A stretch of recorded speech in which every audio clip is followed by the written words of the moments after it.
Shadow of the Erdtree has lots of secrets. Sometimes these secrets are entirely new locations with their own special loot, bosses and dungeons that can be completely hidden from regular players.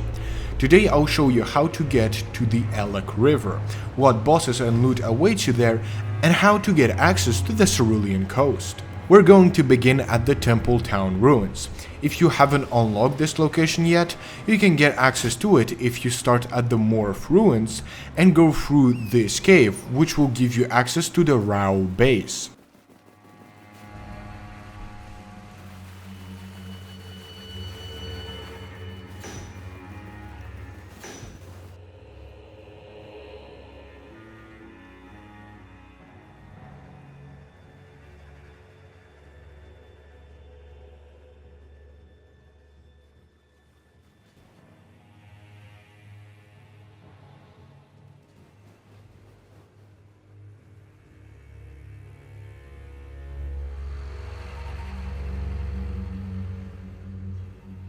From this bonfire, simply continue forward until you reach the ruins.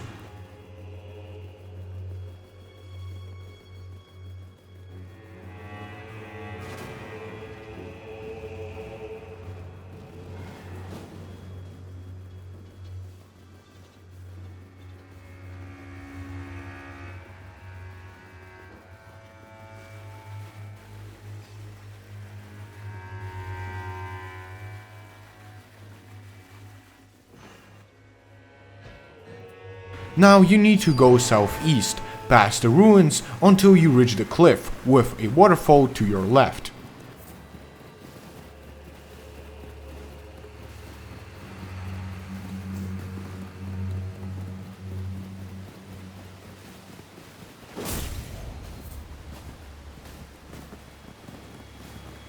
Here's the map location. And if you look down, you can notice some tombstones sticking out from the mountain that you can use to descend to this location.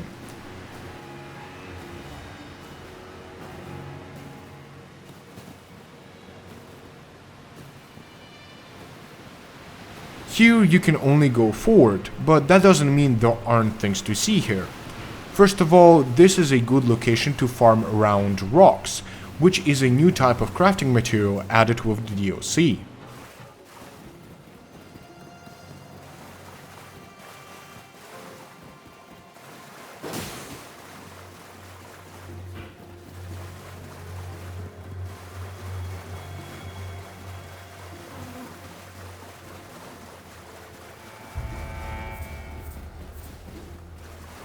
Going a bit forward, there will be a tree spirit boss, but before fighting him, I recommend resting on this side of grace.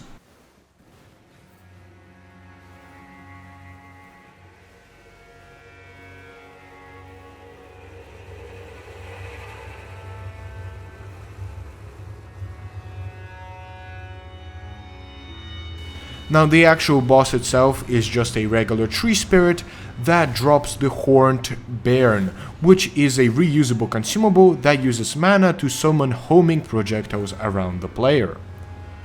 From the south of Grace you've just discovered, you can either go inside this cave, which is its own separate dungeon, or continue going down following the river. Assuming you chose the second option, here you can find a cookbook that unlocks the ability to craft hefty rock pots, which are just pots filled with round rocks. One of the stupidest throwballs out there. Continuing forward, you'll see some death birds.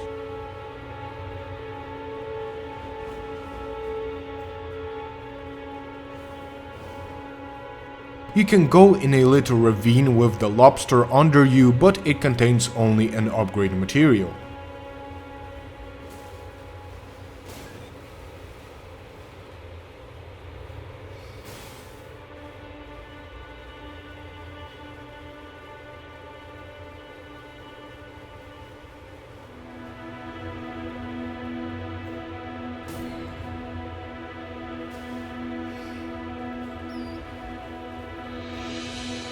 By proceeding forward, you will arrive at the Ellac River Downstream bonfire. Here you can find a spirit, but most importantly a jar hanging from a rock. If you shoot this jar, it will drop a mushroom seller's bell bearing that allows you to buy white flesh mushrooms and toxic mushrooms for pots. Going east from the waterfall where you found the bell bearing, you will eventually run into a kindred of rot that is stuck in the ground.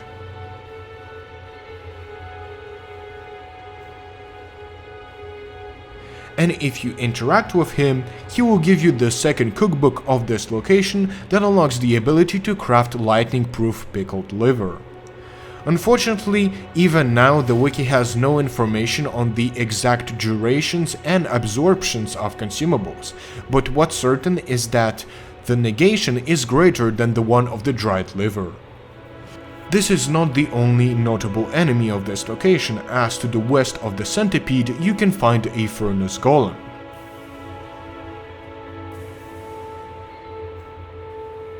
Upon being defeated, the furnace golem will drop the viridian hidden tear alongside a furnace mask. The viridian hidden tear is a very powerful ingredient, as it stops all stamina usage for 10 seconds. Keep heading west from the furnace golem to enter the Cerulean Coast location. This place is special because it not only contains a variety of useful items and bosses, but also a new remembrance boss. But this is a topic for another video. Thank you everyone for watching, remember to like and subscribe, and I see you in the next video.